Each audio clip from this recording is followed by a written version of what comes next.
그들에게 주시는 우리 하나님 말씀 같이 봉독하고 은혜를 나누도록 하겠습니다. 오늘 우리가 봉독하실 말씀은 요한복음 19장 17절에서 27절까지 말씀을 함께 나누도록 하겠습니다. 제가 요한복음 19장 17절을 읽고 27절까지 한 절씩 교독하겠습니다. 그들이 예수를 맡음에 예수께서 자기의 십자가를 지시고 해골 히브리 말로 골고다이라 하는 곳에 나가시니 그들이 거기서 예수를 못 박을세 다른 두 사람도 그와 함께 좌우편에 못 박으니 예수는 가운데 있더라. 빌라도가 패를 써서 십자가 위에 붙이니 나사렛 예수 유대인의 왕이라 기록되었더라. 못 박이신 곳이 성에서 가까운 고로 많은 유대인이 때를 읽었는데 히브리와 로마와 헬라말로 기록되었더라. 유대인의 대제사장들이 빌라도에게 이르되 유대인의 왕이라 쓰지 말고 자칭 유대인의 왕이라 쓰라 하니 내가 쓸 것을 썼다 하니라. 군인들이 예수를 십자가에 못 박고 그의 옷을 취하여 네 기세에 나눠 각각 한 개씩 얻고 속옷도 취하니 이 속옷은 호지 아니하고 위에서부터 통으로 짠 것이라. 말하되 여쭙지 말고 누가 얻는지 아냐나 이는 성경에 그들이 내 옷을 나누고자 내 옷을 제비뽑나이다 한 것을 응하게 하려 함이로라. 군인들은 이 일을 하고 예수의 십자가 곁에는 그 어머니와 이모와 글로바의 아내 마리아와 막달라 마리아가 섰는지라. 예수께서 자기의 어머니와 사랑하시는 제자가 곁에 서 있는 것을 보시고 자기 어머니에게 말씀하시되 여자여 보소서 아들이 나시고 27절까지 읽겠습니다. 또 그 자에게 이르되 보라 내 어머니라 하신대 그때부터 그 제자가 자기 집에 모시니라. 아멘. 네, 하나님의 말씀입니다. 마침내 예수님께서 해골이라고 하는 곳, 즉 골고다에서 십자가에 달리셨습니다. 오늘 말씀 18절에 보면 그들이 거기서 예수를 십자가에 못 박을새 다른 두 사람도 그와 함께 좌우편에 못 박으니 예수는 가운데 있더라. 왕이신 하나님의 아들 바로 예수 그리스도께서 십자가를 지심으로 말미암아 구약의 이 예언의 말씀, 하나님께서 이미 우리에게 약속하신 그 말씀을 성취하시는 그 순간이 오늘 기록이 되어 있습니다. 십자가 굉장히 잔인한 그리고 비참한 정말 처절한 그런 형틀 아닙니까? 예수님께서는 그 십자가를 지셨습니다. 그리고 그 십자가의 길을 끝까지 감당하셨습니다. 여기서 우리가 알아야 될 것은 무엇이냐면 주님의 그 십자가가 그렇게 처절하고 비참하고 그리고 잔인한 만큼 우리가 받은 그 은혜가 그만큼 깊다, 그만큼 크다라는 것, 그만큼 놀랍다는 사실을 우리가 꼭 기억했으면 좋겠습니다. 그래서 오늘 예수님께서 십자가에 달리신 우리 오늘 이 말씀 속에서 우리 한 가지를 주목해보고 또 우리에게 주시는 메시지로 좀 받았으면 좋겠는데 그것이 무엇이냐면 저는 19절 말씀이라고 생각합니다. 그래서 오늘 말씀 19절을 다시 보시면 이렇게 기록되어 있죠. 빌라도가 패를 써서 십자가 위에 붙이니 나사렛 예수 유대인의 왕이라.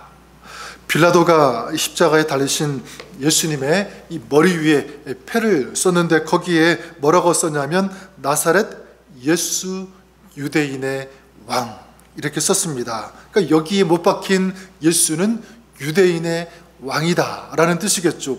그래서 21절에 보면 그 팻말을 본 대제사장들 유대인들이 그 내용에 동의할 수 없었습니다. 왜냐하면 이 대제사장들은 예수님을 유대인의 왕으로 인정하지 않았기 때문에 그래요. 그들은 예수님께서 스스로 유대인의 왕이다 자처한다. 그래서 이 명목을 가지고 예수님을 죽이려 했기 때문에 그렇습니다. 자, 그런데 로마 총독인 이 빌라도가 직접 이 팻말에 뭐라고 썼습니까? 유대인의 왕이다 라고 썼다는 것은 뭐냐면 예수님께서 공식적으로 유대인의 왕이다 라는 것을 인정하는 것이기 때문에 그래서 이 사람들은 그걸 인정하지 못하죠. 그래서 빌라도에게 찾아와서 항의를 합니다. 뭐라고 항의하냐면 저 사람은 유대인의 왕이 아니라 자칭 유대인의 왕이라고 한다. 그러니까 저 팻말을 다시 고쳐 써야 된다. 자칭 유대인의 왕이라고. 그런데 이 빌라도는 그들의 이 항의와 그들의 요구를 거절하게 되죠. 자, 그러면 우리가 질문해 볼 수 있습니다.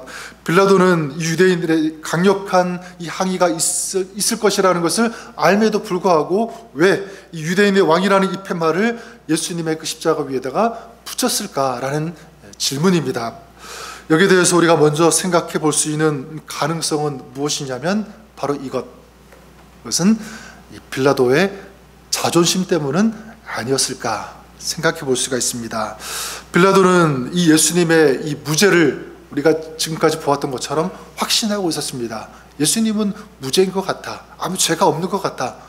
그래서 여러 번 이 사람은 죄가 없는 것 같다고 이 대제사장들에게, 유대인들에게 말을 했습니다. 자, 그런데 유대인들은 계속해서 어떻게 했습니까? 예수님을 십자가에 못 박아야 된다, 죽여야 된다, 그렇게 압박했죠. 예수님을 풀어주면 당신은 가이사의 충신이 아니다, 이렇게 협박할 정도로. 그러니까 이 빌라도의 입장에서 본다면 계속해서 이 유대인들, 이 대제사장들이 자기를 압박하고 협박하니까, 그러니까 이 사형을 언도하긴 했지만 이 빌라도는 굉장히 마음적으로, 심적으로 좀 자존심이 많이 상했을 것입니다. 그래도 자기 자신이 대로마 제국 이 총독인데 어떻게 유대인들이, 이 대제사장들이 자기에게 이렇게 할 수 있는가? 자, 그래서 유대인들이 가장 싫어하는 나사렛 예수 유대인의 왕, 이것을 예수님의 그 십자가에 붙였던 것은 아닐까. 자, 이것이 추측해 볼 수 있는 가장 타당한 이유입니다. 자, 그런데 빌라도가 그런 의도로 팻말을 붙였다고 할지라도 조금 이해가 되지 않는 것이 있어요. 그게 뭐냐면 빌라도가 예수님을 유대인의 왕으로 인정하는 그 순간 로마 총독인 자기가 예수님을 유대인의 왕으로 인정해 버리는 것이 되기 때문에 그래요. 자, 그렇다면 정치적으로 그래도 자기는 로마 총독인데 로마 정부의 그 입장, 어떤 그런 정치적인 것을 고려하지 않을 수 없잖아요. 자기가 로마 총독임에도 불구하고 한 사람을 유대인의 왕으로 인정했다고 하면 정치적으로 이제 로마로부터 어떤 협박을 받거나 정치적인 불이익을 받을 수도 있다는 것을 이 빌라도가 몰랐을까? 알았다고 생각합니다.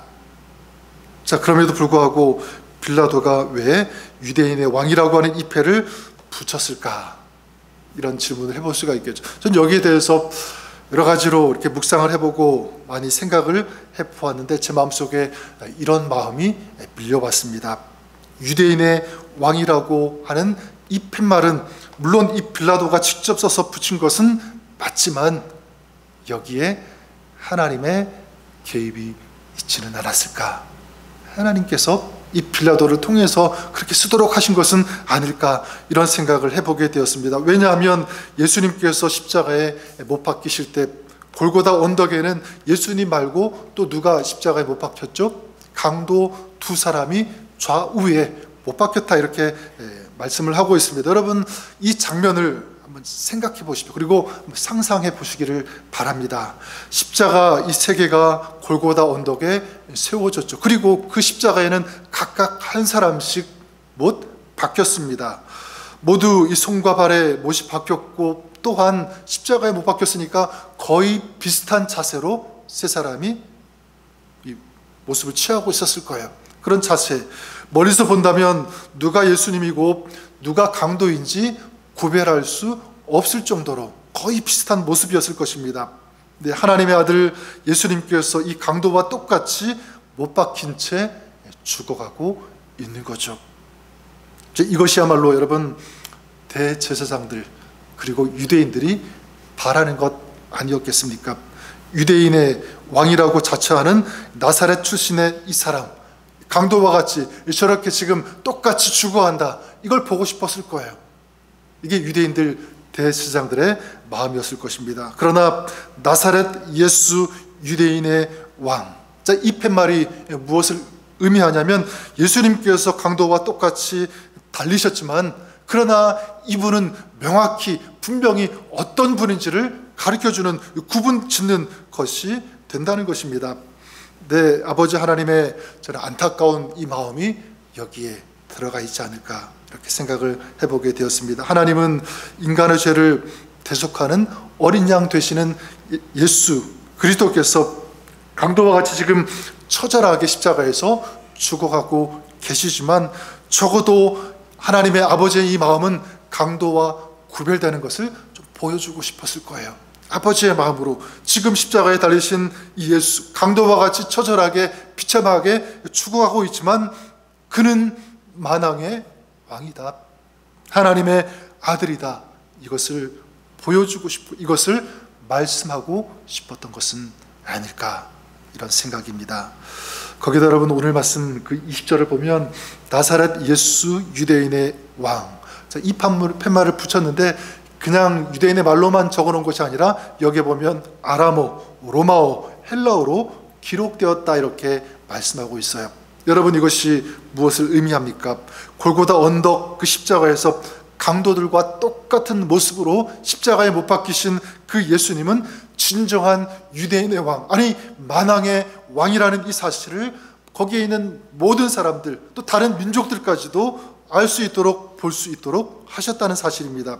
지금 십자가에 달리신 예수님은 인류의 죄값을 대신 치르기 위해서 못 박히신 구세주이시다, 하나님의 아들이시다, 그리고 왕이시다라는 사실을 세상의 만방에 공포해 주셨다고 볼 수 있는 것입니다. 자, 그러면 예수님께서 달리신 이 십자가의 아람어, 또 로마어, 헬라어로 유대인의 왕이라고 쓰인 이 팻말을 통해서 하나님께서 우리에게 주시는 메시지가 있다면 그것이 무엇일까요? 저는 오늘 우리에게 주시는 메시지가 있다고 믿습니다. 바로 이것이라고 믿습니다. 그건 뭐냐면 예수님을 왕으로 인정하는 삶을 너희가 살아야 된다라는 메시지입니다. 저와 여러분들이 그럴 수 있기를 바랍니다. 예수님을 왕으로 인정하는 그런 여러분의 인생, 여러분의 삶이 될 수 있기를 우리 주님의 이름으로 간절히 축원합니다. 그래서 예전에 말씀을 읽거나 묵상할 때, 또 혼자 있을 때 이렇게 많이 불렀던 찬양이 있는데 그게 뭐냐면 바로 이 찬양입니다. 왕이신 나의 하나님, 내가 주를 높이고 영원히 주의 이름을 송축하리이다. 왕이신 나의 하나님, 내가 주를 높입니다. 이 시편 145편에 나오는 다윗의 노래이기도 하죠. 어제도 제가 이 찬양을 유튜브로 이렇게 틀어놓고 많이 들었습니다. 근데 이 찬양을 듣고 있는데 제 마음속에 문득 이런 질문들, 이런 마음들이 저에게 밀려왔어요. 제 자신을 돌아보게 되었는데 과연 나는 정말 주님을 왕으로 모시고 있는가? 이 질문이었습니다. 혹시 입술로만, 그냥 노래로만 찬양할 때만 주님 나의 왕이십니다, 주님이 나의 왕이십니다, 내가 주님을 왕으로 모십니다, 그렇게 입술로만, 감정적으로만 그렇게 고백하고 표현하고 있는 것은 아닌가? 주님께서 왕이시다면 정말 주님께서 왕이신 그런 삶을 살아야 되는데 그런 삶을 살고 있지는 않은가? 이런 여러 가지 질문들이 제 마음속에 밀려왔습니다. 이렇게 질문하면서 생각해 보니까 그렇지 못할 때가 참 많이 있는 것 같아요. 지금도 마찬가지, 내가 내 인생의 주권을 쥐고 있는 것처럼 내 마음대로 내 인생을 결정하고 판단하고 계획하고 살아가고 있는 것은 아닐까? 내가 가진 지식, 내가 가지고 있는 이 상식과 내가 가지고 있는 이런 경험, 이런 것들이 절대 기준이라고 생각하고 하나님께서 나에게 말씀 주시는데 이렇게 하라고 하는데 그거는 그냥 거부하고 지금까지 내가 취했던, 내가 경험했던 이것이 더 중요하다고 생각하고 지금도 판단하고 결정 내리고 있는 저의 모습, 그리고 내가 원하는 것을 주님께서는 도와주시면 됩니다. 내가 하는 것 주님이 이제 도와주시는 어떤 그런 모습, 그래서 주님을 내가 부리려고 하는 그런 모습으로 내가 주님을 대하고 있는 것은 아닌가, 이런 생각들이었습니다. 여러분은 어떻습니까? 여러분 정말 주님을 왕으로 생각하십니까? 인정하십니까? 그리고 주님께서 왕이신 그런 삶을 여러분들 살고 계십니까? 저는 다시 한번 여러분들에게 도전을 드리고 싶어요. 우리 고난주간 보내면서 이제 내일까지인데 여러분 정말 다른 건 몰라도 오늘 나사렛 예수 유대인의 왕이라고 팻말을 써붙였던 것처럼 우리의 마음에 또 우리 인생에 항상 눈에 보일 수 있도록 어떤 그런 팻말처럼 어떤 그런 하나님의 이 말씀이 계속 보였으면 좋겠습니다. 그리고 고백하고 선포했으면 좋겠습니다. 예수님, 우리 주님께서 저의 왕이 되십니다. 주님을 왕으로 모시는 그런 삶을 살겠습니다. 이것이 여러분의 결단과 고백이 될 수 있기를 우리 주님의 이름으로 간절히 축원합니다. 자, 그러면 어떤 삶이 주님을 왕으로 모시며 살아가는 삶이라고 할 수 있을까? 여기에 대해서 여러 가지로 우리가 생각해보고 또 적용할 수 있겠지만 두 가지만 드리면 이렇습니다. 정말 주님을 왕으로 모시며 살아가는 삶의 모습, 첫 번째는 무엇이냐면 세상을 따라가지 않고 왕이신 주님을 따라가는 삶. 다시 말하면 세상을 위한 사람이 아니라 어떤 세상을 추구하고 세상을 어떤 위해서 어떤 내가 투자하고 내 삶을 거기에 던지는 이런 모습이 아니라 주님께 내 인생을 던지는 사람, 주님을 위해 살아가는 사람이라고 할 수 있을 것 같습니다. 그래 여러분, 왕을 모시는 삶, 또 왕을 인정하고 또 왕을 자기의 주로 모시는 그런 사람의 삶은 자기 마음대로 살지 않죠. 자기를 위해서 살지 않고 왕이 원하는 삶을 살게 되어 있습니다. 마찬가지로 우리가 주님을 왕으로 모신다면 우리의 삶을 누가 통치해 주시기를 원하죠? 주님께서 통치하시고 주님께서 이끌어 가시고 주님께서 말씀하시는 대로 제가 순종하겠습니다. 그런 자세로 살아간다고 저는 믿습니다. 저와 여러분들이 그럴 수 있기를 바랍니다. 세상을 따라가고 세상을 위해 살아가는 것이 아니라 우리의 주가 되어주시는, 왕이 되어주시는 주님을 위해 살아가는, 주님께서 말씀하시는 것에 순종할 수 있는 저와 여러분 우리의 삶이 그렇게 될 수 있기를 주님의 이름으로 간절히 축원합니다. 또 한 가지는 우리가 정말 주님을 왕으로 모신다면 어떤 삶으로 이어지는가? 내 힘이 아닌 왕이신 주님의 능력을 의지하는 삶이 되는 줄 믿습니다. 우리가 아는 바와 같이 이스라엘의 역사를 보면 이스라엘은 왕이 생기기 전에는 뭐가 없었냐면 군대가 없었습니다. 그렇죠? 왜냐하면 하나님께서 왕이 되어주셨기 때문에 군대가 없었어요. 그래서 하나님을 의지하고 하나님께 싸워주심을 기대하면서 소망하면서 하나님을 전적으로 의지하는, 그게 이스라엘 왕이 생기기 전에 역사였습니다. 자, 그런데 사람이 왕이 되면서 뭐가 생겼습니까? 군대가 생겼죠. 당연히 이스라엘 백성들은 이제 하나님을 의지하지 않고 뭐를 의지합니까? 왕을 의지하고, 인간적인 왕을 의지하고 또 왕이 만든 이 군대를 의지하는 그런 모습으로 흘러갔습니다. 이게 그 이스라엘의 역사의 비극이죠. 자, 그랬을 때 우리가 아는 바와 같이 이스라엘이 골리앗과 싸울 때 어떻게 했습니까? 이 골리앗 한 사람 때문에 두려워하게 되잖아요. 벌벌 떨게 되었습니다. 여러분, 저는 이런 모습을 보면서 우리도 마찬가지라고 생각합니다. 주님께서 나의 왕이라는 것을 우리가 인정하지 못한다면, 믿지 못한다면 우리도 마찬가지 이 골리앗과 같은 그런 문제들 앞에서 두려워할 수 있다는 것입니다. 벌벌 떨 수 있다. 하지만 주님께서 나의 왕이심을 믿는다면 우리는 담대할 수 있습니다. 왜냐하면 내가 싸우는 것이 아니라 나의 왕 되신 우리 하나님께서, 주님께서 나를 위해 싸워주시기 때문에, 나를 도와주신다는 것을 믿기 때문에 우리는 어떤 상황 속에서도 담대할 수 있다는 거예요.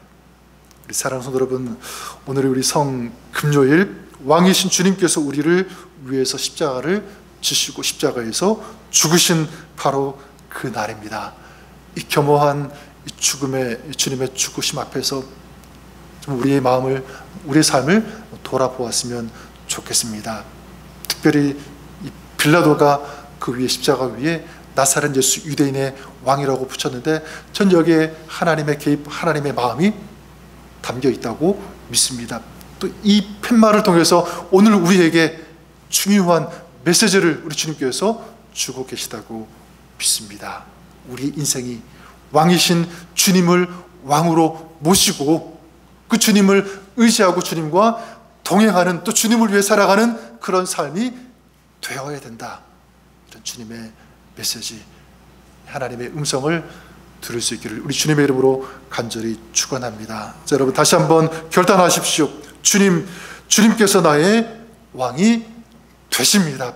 나는 그 주님을 위해 사는, 주님을 왕으로 모시는 그런 하나님의 백성으로 오늘 또 앞으로 우리 평생이 그렇게 사기를 원합니다. 주님을 찬양하고 주님을 높여드리는, 그렇게 주님을 왕으로 모시며 살아가는 우리 저 여러분, 여러분의 가정, 또 여러분의 평생의 삶이 그렇게 될 수 있기를 우리 주님의 이름으로 간절히 축원합니다.